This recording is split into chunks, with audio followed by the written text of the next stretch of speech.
ইসরায়েলকে রুখতে বৈঠকে বসছে বাংলাদেশ সহ ২০ দেশ। ইসরায়েলের বিরুদ্ধে আন্তর্জাতিক আইন লঙ্ঘনের অভিযোগে কঠোর পদক্ষেপ নেওয়ার লক্ষ্যে অন্তত ২০টি দেশ এক জরুরি সম্মেলনে অংশ নিতে যাচ্ছে। আগামী ১৫ ও ১৬ জুলাই কলম্বিয়ার রাজধানী বোগোতায় এই সম্মেলন অনুষ্ঠিত হবে। সম্মেলনটির আয়োজন করছে দ্য হ্যাগ গ্রুপ, আর সহ আয়োজক হিসেবে রয়েছে কলম্বিয়ার সরকার।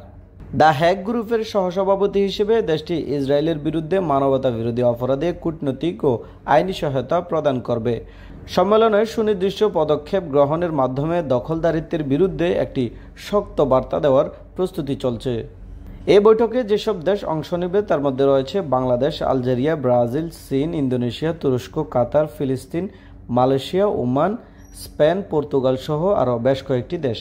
সম্মেলনে জাতিসংঘের ফিলিস্তিন ও স্বাস্থ্য বিষয়ক বিভিন্ন সংস্থার শীর্ষ কর্মকর্তারাও উপস্থিত থাকবেন।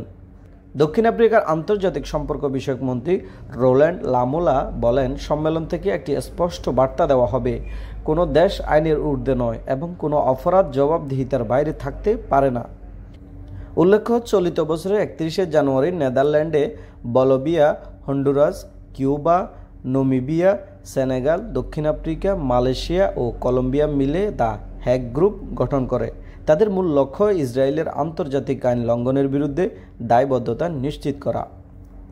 তৌহিদুল ইসলাম সোহাগ, আরব বাংলা নিউজ।